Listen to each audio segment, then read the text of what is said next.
So I have 3 pups with me today. I have Max, who's just here for an overnight. Same with Lucy. So they're just here with me for today, tonight, and then they're leaving tomorrow. And I still have Charcoal, who is with me for, I think, another 2 weeks. Hey, Charcoal, yeah, you're practically living with me now.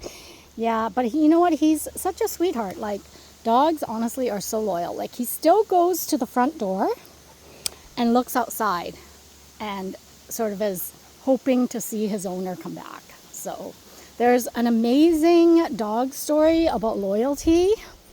Oh, I think it's called, what is it? Matt? Oh, what is it called now? Jeez. It's a Japanese name. Matchit. Anyways, it's about this Japanese dog that this guy found at like a station, and he ended up having to take it home because they were like, well, what are we going to do with it at the station? So they took it home and they're trying to look for a home for it. And then in the meantime, the husband kind of falls in love with the dog. And this dog, you know, obviously learns to love the guy that found him. And every day he goes to the train station and greets his owner off the train to come home. I think it was like 3 o'clock or something, but I don't know how dogs can tell time and direction, but something internal in them, it's amazingly crazy that we don't understand, right? I guess it's just like how birds like are able to like find north or south when they're migrating and stuff. But there's a lot that we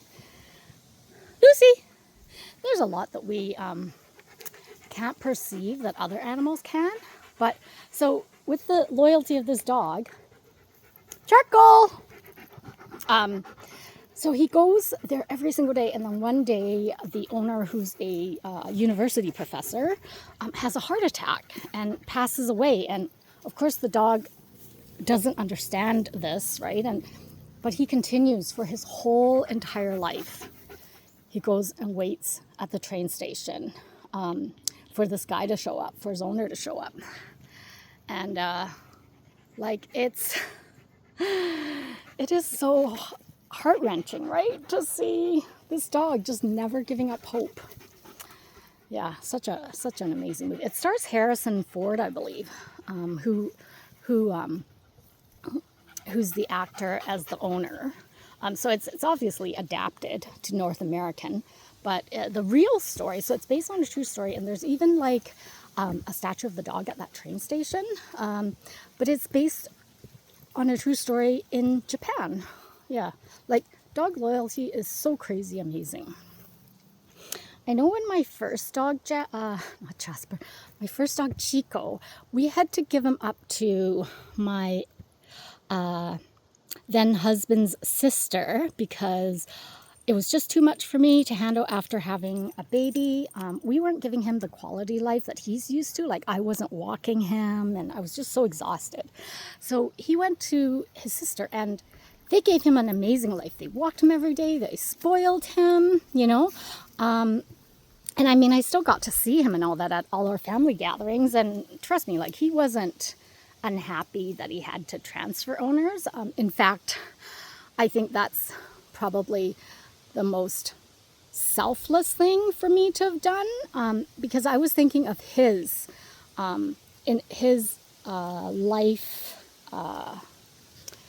What's the word? Like the quality of his life, right? Like, he wasn't getting quality life with me because I was busy with a newborn, and they were, because their children had grown up, and so the parents were able to legit just baby him. But I know when it was time for him to pass, he had cancer, and he had like this big tumor in his throat, and he would just lay there, they said, for days and hardly like left his bed. He was hardly eating, and it was just time to say goodbye to him, like for his comfort's sake. So they called us up to say goodbye to him. And when we went there,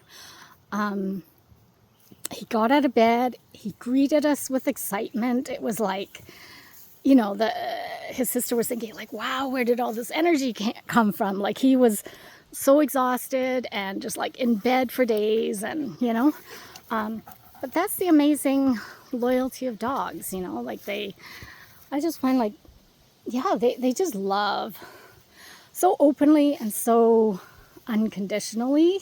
It's insane. It's something that I find really tough for us humans, right? Like we tend to judge, we tend to have expectations, things like that. But dogs don't, right? And they forgive and forget, and yeah, and they know our true intentions, I think, you know? They really can sense sort of the whole intention behind all our actions, I think. And honestly, I think that's why the dogs that I sit are just amazing, because, you know, they know I would never harm them in a million years, and all I have are good intentions for them. Like I always want the best for them. I try to spoil them with food and with love, and but yeah, like dogs, loyalty just never ceases to amaze me. That and their unconditional love, and their just non-judgment. Like they can accept a human being and love them. Doesn't matter what kind of a person they are, you know, as long as they love their dog. Yeah. So it doesn't matter if, you know, you have so many human faults. They just continue to love us. Charcoal!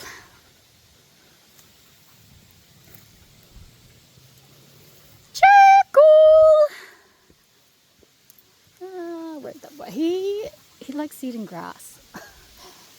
You know, and then sometimes, oh, here he is. Good boy, buddy. Good boy, Max. Good job, guys. Good boy, Max.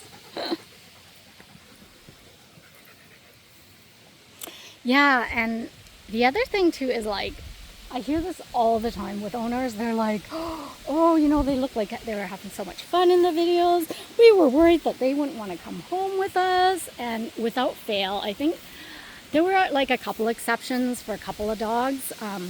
But like every other single one of them, once their owner shows up, their loyalty is to their owner. Didn't matter how much fun they had with me. And it's kind of funny because then they just like completely almost ignore me and be like, bye, see ya, it was fun, but I'm leaving with my owner now. I mean, I laugh because my heart kind of breaks a bit, because it's like, oh, I feel so betrayed. You know, 2 seconds ago when your owner didn't show up, you were like my best friend, and you know. But yeah, and I guess that's why they're so popular, right? Like dogs are, like they fill that void, I guess, within us where, you know, where we can be accepted unconditionally, and we can share and give love, I think, is also really important, right? I think, like even with my daughters, I see like how well they treat their cats. It just really adds to our life, right? It's kind of funny because we give a lot to our pets, but in the end, all that giving is really adding to our lives. So even though we're spending money on them, we're spending time on them, but what we get in return, there really isn't a value to it, right? Like a monetary value to it. Like you can't put a price tag on it. Good job, guys. Yeah, so today is actually kind of nice. I'm overdressed because I'm wearing a long sleeve and sweatpants or sweat tights. And so I'm sweltering a little, and I'm wishing that I had worn a t-shirt instead, but oh, whatever. Edmonton's weather is so unpredictable. I'd rather be a bit over hot than be freezing to death, I guess.